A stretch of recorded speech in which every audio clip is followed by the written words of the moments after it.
Big love and much respect. Welcome back, dissidents. Got a few more tarot cards that have revealed themselves in most interesting ways. Again, for anybody who hasn't seen the series, we are doing an Enneagram analysis on the archetypes of historical figures as they have left an imprint of fictional mythology. And so what you see on the board is the seating arrangement of Plato's Symposium. I am using that as the foundation of these archetypes, of these personas.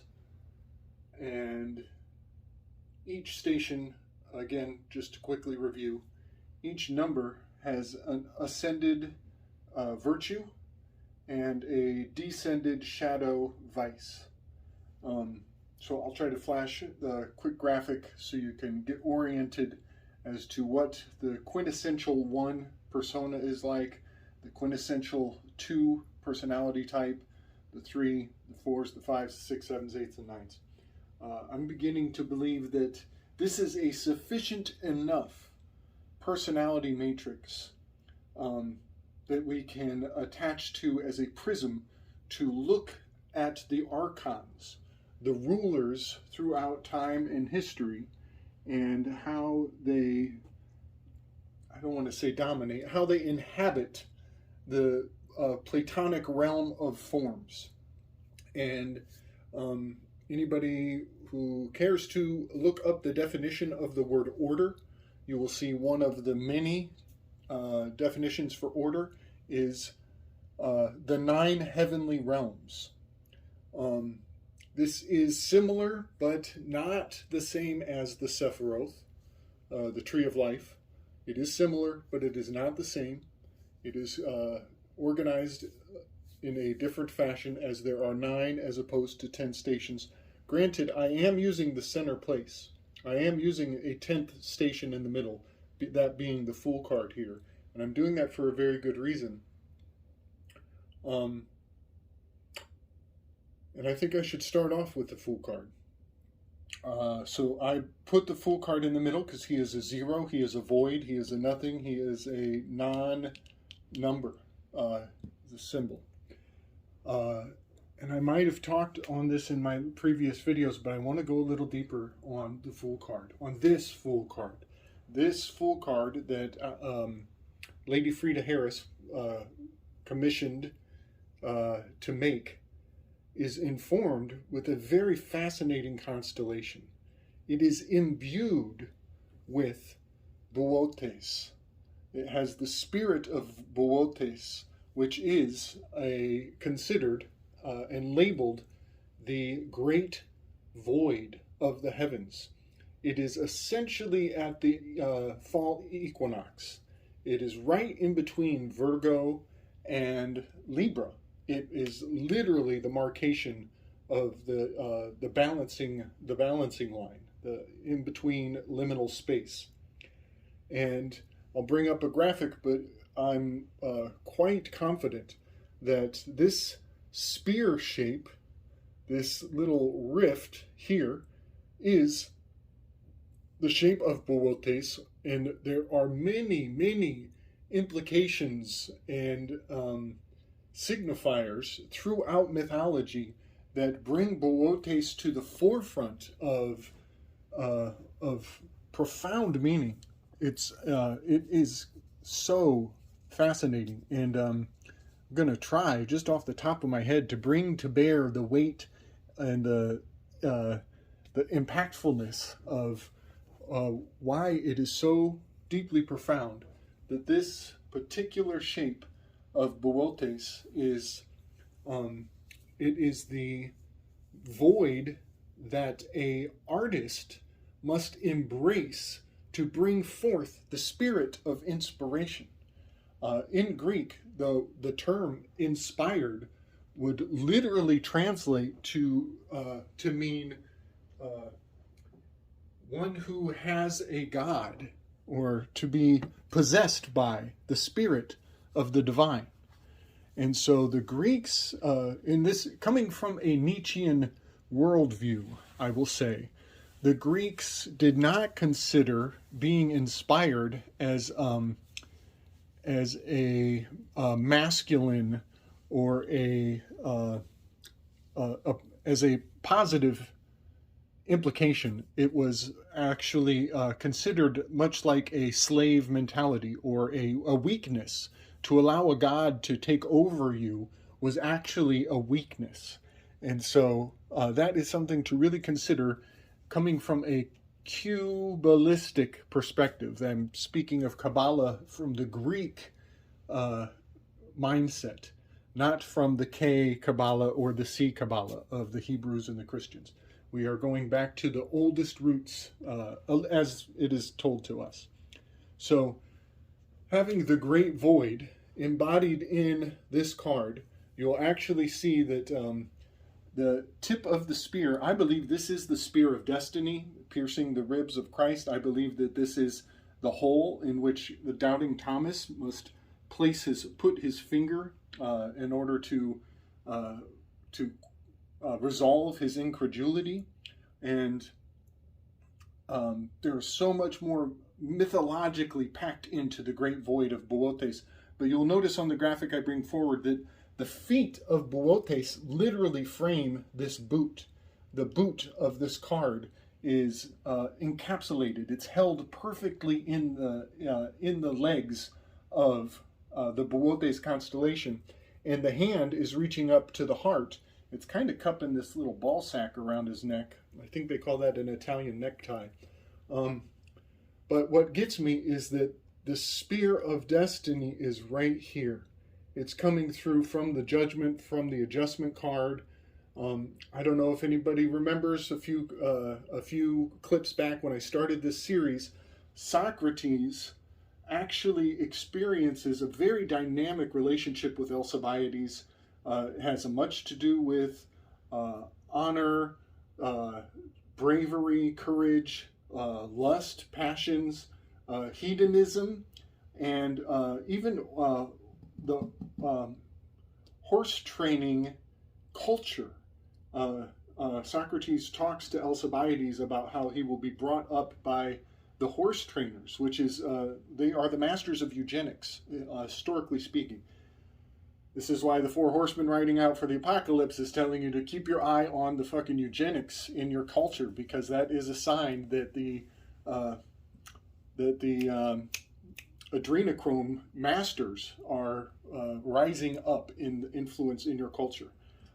There's so much to that, but it really gets me because this the glyph on the adjustment card is horsewhip, lamed, and we've established in my mind through the Nietzschean lens, we've established this adjustment card is Jean-Jacques Rousseau, the moral tarantula, and he was dealing with social Darwinism in his lifetime.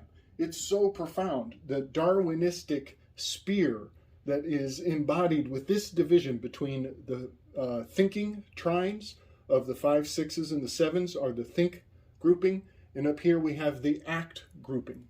And so the act of piercing the ribs of Christ is embodied right here in this particular aspect of this Enneagram. This also could be the spear that pierces the ribs of Odin. And that is the OG original layer to this mythology. So you will notice that I am jumping through many stories because they all map onto the sky. All of them map onto the sky. And once you get your reckoning, once you get your nautical faculties of the sky clock, you can see deep and profound truths laid out on this hyper sigil that is the Enneagram. So I want to make a claim. There's so much going on with this. I should actually just do this whole clip on this Fool card. In Chinese astrology, it's called the Azure Dragon, which I believe is blue, And that kind of gets me because he's got this little bag of blue pills. It could have a lot to do with placebos and fooling people into thinking that they're getting a remedy when in fact it's nothing. It's void. There's nothing actually in those sugar pills. So that really hits home. And in fact, what also gets me from a Wodinian, from the Woden aspect, those placebo pills have little runes scratched into them. They have little words and symbols that don't really, maybe they mean something, maybe you don't know what they mean, but the fact that you don't know what it means is the power of the Fool spell. So I wanted to put that all forward. It's also called the Shepherd is another name for the Great Void of Boötes. This Fool card has a shepherd's crook around his neck.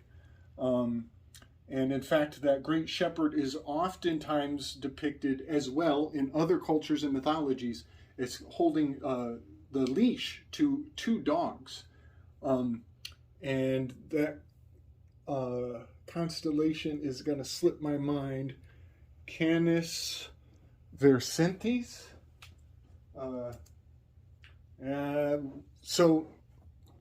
We're also in Boötes between Virgo and Libra. We have Corvus, which is the crow or the raven or the rook.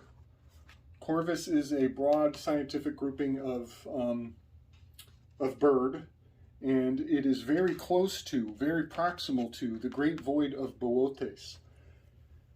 And this is where I am even more convinced that we are looking at the spirit of Odin. We are looking at the original hero mythology born in the fall equinox. Not over here at the spring equinox. We're looking at the fall equinox. We're going into the underworld, going into the darkness. This is why there is so much foreboding energy around Odin. I should also say the poets. Boötes is philologically correspondent to the poetes. The poetes and the boetes, all of these are the imprinting of mythology, leaving the Kepler beetle tracks in the sand for you to follow on a caper to solve the mysteries of all the riches of these stories. So we have Odin, we have his crows, and we have his dogs with him. They're actually two dogs, and I'll put a graphic up with the actual name of them. But Odin often has dogs by his side. And I'll bring this graphic forward that really blows my mind. Big love to Bird Dog. Big love. I'm still tripping on the graphic he brought up. It's an image of Odin sitting on his throne, his spear at his side. Oh, that's another element to Boötes, is the spear and the shield are integral to this constellation. Or the halberd is another word for the shield. Well, Odin's spear is generating an angle at his feet that is exactly the angle of this constellation of Boötes. And he has his halberd and his spear at his side. Furthermore, his shield has a horn on the shield. That is another ingredient of Arcturus, which is basically the crotch of this great void of Boötes. Another name for Boötes is the kite constellation. So I'm going to finish off with Odin. So that image of Odin is very powerfully relating this spear of destiny, the shape of Boötes. He's got the two dogs on his side. He's got the two crows on his throne. The great horn of Arcturus, the great horn of Arcturus, is the initiation of the lunar calendar. This makes this constellation completely pivotal, utterly central to the entire system of understanding psychology, giving the lunar calendar its initiatory steps, its first jump off. The blowing of the horn, the blowing of the shofar, all of these things are initiations, they're firsts, they are profoundly meaningful. They are the most meaningful. So I'm pretty excited to have discovered the spirit of Odin, the piercing wound in the heavens. This is like a rift. It's like a great tear. There are other voids in the sky. There are other voids, but they're not as large. Boötes is the largest void, so it takes precedence over all the other ones. And one more thing I wanted to point out on that kind of gets me is the image of Odin sitting on his throne. It will have aspects of Virgo where the harvest takes place, but it will also have it will have 180 degrees. 18 is a moon card. It's reflective. It's opposite. It's the other side of things. It is the propinquity principle. Love that word. But we will have aspects of Pisces, which is where the moon card exists. The moon card belongs in Pisces. So having the moon card at 180 degrees from this fall equinox is quite fascinating to me. It's really fascinating to me. So I guess one last thing I'm going to say about this Fool card. Two more things. I think we're looking at the kite that Benjamin Franklin pulled down the spirit of Prometheus. The myth that we are told about Benjamin Franklin capturing electricity is 100% fabricated. It is a poem. It is a story. I'm of the opinion that, for one, electricity existed far earlier than we're told. They basically needed a good myth to tell the patent office, because the patent office had only recently been established. So they gave Benjamin Franklin all the kudos for where electricity came from. Well, when he says he used a kite, I think if anything happened, they probably used balloons for hot air balloons, helium balloons, experimentally to test out the effects of electricity. But I don't think that's where it was invented from at all. I think that was all for the sake of the patent office. But what gets me is that Benjamin Franklin used a kite. There's your disclosure. This is the great kite in the sky. He was capturing the spirits. He was inspiring himself. He was being possessed of a god. And one more thing I'm going to point out is that the kite is the Sephiroth. The kite. There are 3 kites in the Tree of Life Sephiroth. The whole thing is shaped like a kite, and within that kite there are 2 more kites. So that is your standard layout of the Tree of Life Sephiroth. It was essentially telling you that Benjamin Franklin was quite savvy with the Kabbalistic systems. But I doubt very highly that he was putting kites up in thunderstorms, which is Odin. That's another, by the way, in the middle of a storm, there's your Odin again. Quite fascinating. The layers of mythology that people accept in the mainstream. And then I believe I'll be done when I drop. William Blake knew about this. This tiger on the side of the Fool card, I think has hail back to William Blake's poem, The Tiger. It's an awesome poem. I freaking love that wonderful piece of work. By the way, big love to Carrie. Hugs and kisses, Carrie. I love that she brought the tiger poem forward. Pretty sure that was William Blake. He knew about Boötes. He knew about this great void. He knew more than I do. And it's kind of clear because in the art that he made, there is a kite shape in the under the leg of that tiger. So yeah, he was channeling the poets. He was channeling the spirits of inspiration when he put forward the image of Boötes in his tiger poem. So I'll put that graphic forward, and then I think I'm going to cut it after this one. I am starting very much to believe that Carl Jung, his writing regarding the spirit of Odin's return, possessing the German people and driving the UK, the Russians, the Germans, France, all of those fools, driving them into a torrid of war was a pivotal piece of work, because his writings on the return of the spirit of Odin came true. It came completely and utterly true.